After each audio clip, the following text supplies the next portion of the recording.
Hello friends, and welcome back. We're going to be canning corn today. So let me show you my setup. Also, welcome to my homestead kitchen. We have veggies from the garden. We have pork fat getting rendered into lard. And then we will be doing tallow, well, beef fat, and rendering it into tallow next.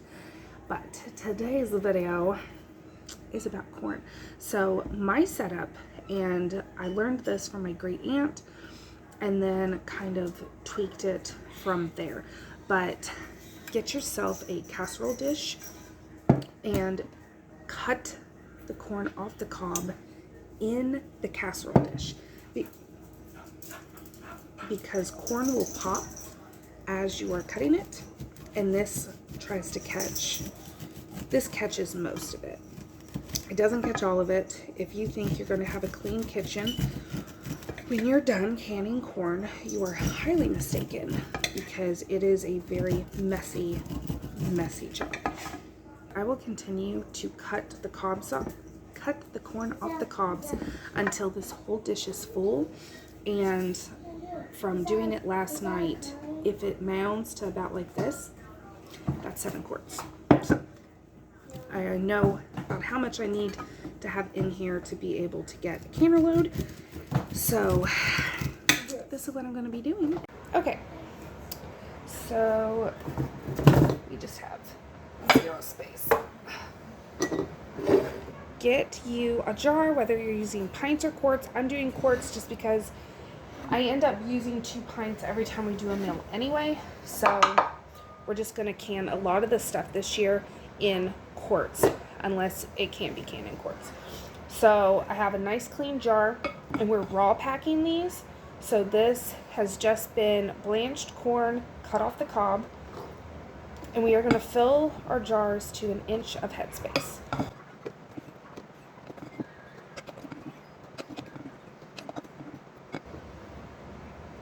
Okay, that is pretty perfect. So let me show you a close-up. It's just shy, so right here is your 1 inch of headspace. So we'll put just a tiny bit more. The one thing you don't want to do when you're raw packing corn, so you don't want to push down, you don't want to compact it, like hit the bottom of it to compact everything. You do not want to do that. So that is pretty much perfect on where we want it. So it's just below the 1 inch mark. Nothing has been packed down. Isn't that just gorgeous?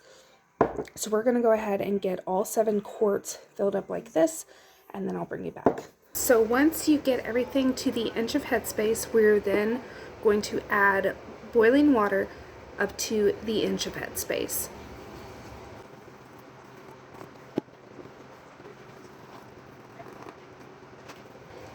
Now you want to debubble with just something that's non-metallic. I use the back of a wooden spoon, and you just want to gently get down in your jar all the way around, and then in the middle, just to make sure there aren't any air bubbles or air pockets that could cause your seal to fail during the canning process.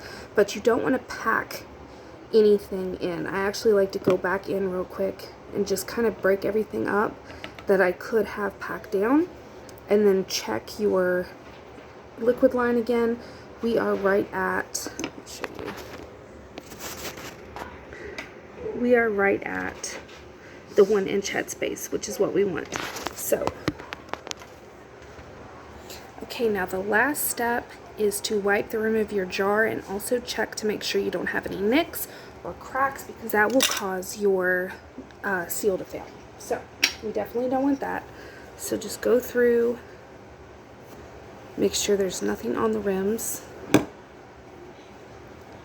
and while you're doing it, just kind of check. So once you do that, get your lids, and then rings, fingertip tight, and then these are going to go into a pressure canner. Quarts go, for my altitude, 10 pounds of pressure for 85 minutes. Make sure you check your altitude, because you may have to go for more. But 10 pounds of pressure for 85 minutes for my altitude, and I will see you when these are coming out. Good morning. So it is the next day. all 7 quarts sealed. I'm getting ready to start another batch. We had a little bit of siphoning, so you can see here, there's the water line. That is perfectly fine. When you raw pack versus hot pack, you're going to have a difference because the raw vegetables are going to soak up some of that liquid as they cook. But like I said, nothing wrong with it. They look gorgeous. I'm super excited to have these on my shelf. So this is actually the first canning project for my new pantry. So I'm pretty excited about that.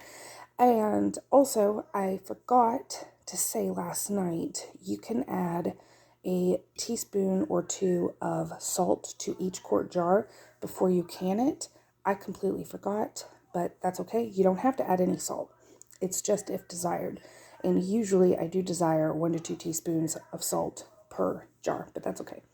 We'll just season it whenever we open them up. So that's all I have for you guys this morning, and I will see you all on my next video. Thanks for watching.